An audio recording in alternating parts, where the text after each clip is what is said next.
রাজ্যের পার্শ্ব শিক্ষকদের জন্য ধামাকা খবর। এই মুহূর্তে যে খবর উঠে এসেছে সূত্র মারফত, এই মাত্র আমাদের কাছে যে খবর এসেছে যে বেতন বৃদ্ধির খবর ডিপিওতে।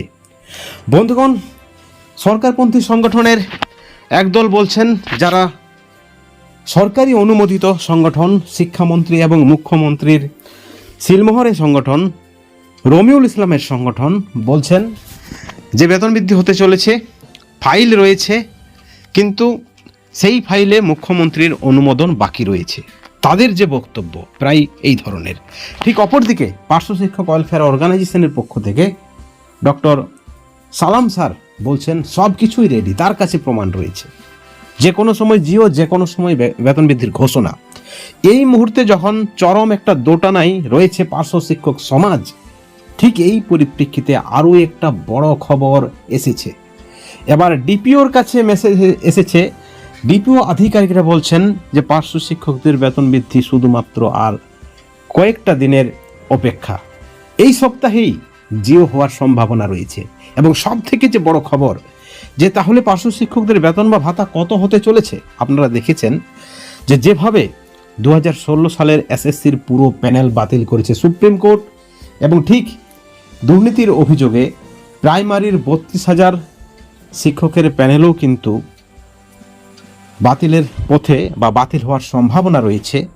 ভুরি ভুরি অভিযোগ উঠেছে দুর্নীতির। টাকা দিয়ে পরীক্ষা, টাকা দিয়ে চাকরি, র্যাঙ্কিং জাম করে চাকরি, পরীক্ষা না দিয়ে চাকরি, সাদা খাতায় চাকরি, মোটা টাকার বিনিময়ে চাকরি, অর্থাৎ দুর্নীতি করে চাকরি। এবং সেখানে 32,000 প্রাইমারির প্যানেলও কিন্তু তালিকায় রয়েছে, 32,000 প্যানেলও কিন্তু মামলা হয়েছে। ঠিক এই পরিপ্রেক্ষিতে সব থেকে যেটা বড় খবর, স্কুল চালাচ্ছেন পার্শ্ব শিক্ষকরা, স্কুল চালাবেন পার্শ্ব শিক্ষকরা। দীর্ঘদিন ধরে নিয়োগ বন্ধ মামলার কারণে, এবং যেখানে পার্শ্ব শিক্ষকদের দাবি, তাদের উপর আরও বাড়তি চাপের বোঝা চেপেছে। আপনারা দেখলেন পার্শ্ব শিক্ষকরা কিছুদিন আগে পার্শ্ব শিক্ষক ঐক্য মঞ্চের পক্ষ থেকে কর্মবিরতির ঘোষণা করেছিলেন, এবং কর্মবিরতি করার ফলে পরীক্ষা নিতে পারেনি এমনও স্কুল রয়েছে। পরীক্ষায় সমস্যার সম্মুখীন হতে হয়েছে স্কুল কর্তৃপক্ষকে। ক্লাস নিতে পারেনি, ক্লাসের শিক্ষকের অভাব রয়েছে, ক্লাস কমপ্লিট করাতে পারেনি। এই যে সমস্যাগুলি, অর্থাৎ পার্শ্ব শিক্ষকরা তাদের কাজের বোঝা একদিকে যেমন বেড়েছে, কিন্তু তাদের যে চাহিদা, তাদের যে বঞ্চনা, সেই বঞ্চনার তাগিদে তাদের যে বয়কট, সেই বয়কটের যথেষ্ট প্রভাব রয়েছে শিক্ষা দপ্তরে, শিক্ষায়। ঠিক এই পরিপ্রেক্ষিতে সরকারের চিন্তা ভাবনার একটা বড়সড় পরিবর্তন ঘটেছে, এবং সরকার ব্যাকফুটে নয়, পরিস্থিতির চাপে পরিস্থিতি বদলেছে। পরিস্থিতির বদলের কারণেই চিন্তা ভাবনার পরিবর্তন, মানসিকতার পরিবর্তন। এবং সেই পরিপ্রেক্ষিতে পার্শ্ব শিক্ষক সমাজের একটা বেতন বৃদ্ধির একটা জল্পনা চলছে। খুব শীঘ্রই বেতন বৃদ্ধি হতে চলেছে। পরিস্থিতি যাই হোক, সিচুয়েশন যাই হোক, বেতন বৃদ্ধি হবে। জিও খুব শীঘ্রই ঘোষণা হবে। ক্রেডিট নিতে এগিয়েছেন বিভিন্ন সংগঠন, সরকারপন্থীরাও কিন্তু পিছিয়ে নেই। তাদের দাবি যা কিছু হবে তাদের মাধ্যমে হবে। যেহেতু সরকার করবে বেতন বৃদ্ধি, শিক্ষা দপ্তর করবে বেতন বৃদ্ধি, অতএব সরকারপন্থী সংগঠনের মাধ্যমেই হবে। এই যখন একটা চরম বিতর্ক চলছে, ঠিক তখন পার্শ্ব শিক্ষক সমাজে একটি প্রশ্ন উঠে আসে যে যিনি বা যে সংগঠন ঘোষণা করেছিলেন যে পার্শ্ব শিক্ষকদের বেতন বৃদ্ধির সব কিছুই কমপ্লিট, যে কোনো সময় ঘোষণা হবে, বাচ্চা যে কোনো সময় ভূমিষ্ঠ হবে, কিন্তু তার তারিখগুলি পিছিয়ে গেছে। ডক্টর ঠিকমতো তারিখ দিতে পারেনি, 3-4টে তারিখ তার বিফলে গেছে, মিস করেছে। এবং তারপরেই বার্তা দেই সরকারপন্থী সংগঠনের সভাপতি। তার বার্তা ততটা নয়, তবে তার দেওয়া ফাইলে রয়েছে, আলোচনা চলছে, কার্যকর হবে, বেতন বৃদ্ধি হবে, সরকার বঞ্চনার অবসান ঘটাবে। অর্থাৎ চরম একটা দোটানায় যখন পার্শ্ব শিক্ষকরা, কাকে বিশ্বাস করবেন, কোন খবরটা সত্য? তারা রমিউল ইসলামের কথা বিশ্বাস করবেন নাকি ডক্টর আব্দুল সালামের কথা বিশ্বাস করবেন? যদি আপনারা দেখেন আব্দুল সালাম অনেকটাই অগ্রসর হয়েছেন, তার পরিষ্কার দাবি সব কিছুই রেডি, তার হাতে প্রমাণ রয়েছে। সেখানে রমিউল ইসলাম বলছেন যে তিনি মিথ্যা আপডেট দিতে পারবেন না, পার্শ্ব শিক্ষকদের নিয়ে ছলনা করতে পারবেন না, পার্শ্ব শিক্ষকদের নিয়ে তিনি অন্ধকারে ঢিল ছুটতে পারবেন না। কিন্তু দুটি সংগঠন বা দুটি নেতৃত্ব কিন্তু এক জায়গায় স্থির। পার্শ্ব শিক্ষকদের বেতন বৃদ্ধির ফাইল রয়েছে, সরকারের চিন্তা ভাবনা রয়েছে, পার্শ্ব শিক্ষকদের বেতন বৃদ্ধি করবে এই সরকার।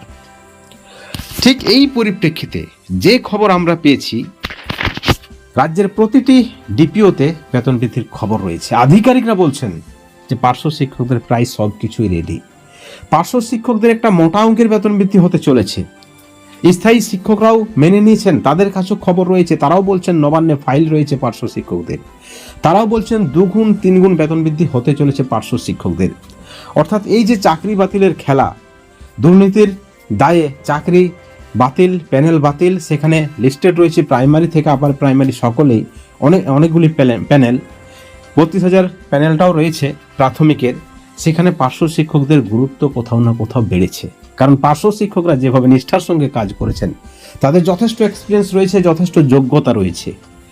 ঠিক এই পরিপ্রেক্ষিতে সরকারের যে পদক্ষেপ, ফাইনাল যে পদক্ষেপ, একটা মোটা অঙ্কের একটা বড়সড় পার্শ্ব শিক্ষকদের বেতন বৃদ্ধি করা হবে এবং পার্শ্ব শিক্ষকদের দীর্ঘদিনের দাবিও এটা। এবং এই পরিপ্রেক্ষিতে আমরা যে খবর পেয়েছি যে ডিপিওতে এবার মেসেজ পার্শ্ব শিক্ষকদের বেতন বৃদ্ধির, সেখানে যে সম্ভাবনা এই সপ্তাহ, এই মাসের মধ্যেই ঘোষণা হবে, জিও বের হবে, সেই বিষয়ে কোনো সন্দেহ নেই। আধিকারিকরা বলছেন সরাসরি মুখের উপর। এবং আরও যে বড় খবর, প্রাইমারিতে কত টাকা তাহলে বেতন হবে বা বেতন বৃদ্ধি হয়ে কতটা দাঁড়াবে প্রাইমারিতে যে সম্ভাবনা রয়েছে 30 থেকে 32,000, এবং আপার প্রাইমারির ক্ষেত্রে 35 থেকে 36,000। অর্থাৎ একটা বড় খবর, ব্রেকিং নিউজ পার্শ্ব শিক্ষকদের জন্য, অত্যন্ত একটা খুশির খবর। এবং খুব শীঘ্রই জিও, এই সপ্তাহেই জিও যেমনটা দাবি করছেন আধিকারিকরা, আমরা ধরেই নিলাম যদি এই সপ্তাহে না হয়, এই মাসের মধ্যেও যদি হয়, তাহলে কিন্তু পার্শ্ব শিক্ষকরা খুশি হবেন। এবং আমরাই আপনাদেরকে জানিয়েছিলাম, আমরা বারবার বিভিন্ন ভিডিওতে তুলে ধরেছি যে 2026-এর আগে যে পরিস্থিতি আসছে, যে পরিস্থিতি ক্রিয়েট হচ্ছে, সরকারের মানসিকতায় পরিবর্তন, পরিস্থিতির চাপে, প্রশাসনিক চাপ হোক, শিক্ষার স্বার্থে হোক, যে রাজ্য সরকার পার্শ্ব শিক্ষক, এসএসকেএমএসকে, শিক্ষাবন্ধু সহ সমগ্র শিক্ষা মিশনের সকল ধরনের চুক্তিভিত্তিক শিক্ষক শিক্ষাকর্মীদের বেতন বৃদ্ধি করবে 2026-এর আগে, এবং আমাদের কথাই কিন্তু মিলে যাচ্ছে। এবার যে খবর ডিপিওতে রয়েছে, যা রোটে তা কিছু না কিছু বটে, আমরাও বিশ্বাস করি। এবং আমাদের কাছেও যে খবর রয়েছে, আমরাও নিজস্ব সূত্র মারফত যে খবর পেয়েছি, বেতন বৃদ্ধি হচ্ছে পার্শ্ব শিক্ষকদের, সেই বিষয়ে কোনো সন্দেহ নেই, 1000% কনফার্ম। বন্ধুগণ, এই ভিডিওর পরিপ্রেক্ষিতে আপনাদের মতামত, আপনাদের প্রতিক্রিয়া অবশ্যই আপনারা আমাদের চ্যানেলের কমেন্ট সেকশনে জানাবেন। এবং পরবর্তী আপডেট পেতে অবশ্যই পরবর্তী ভিডিওতে নজর রাখবেন। ভালো থাকবেন, সুস্থ থাকবেন। Thank you so much.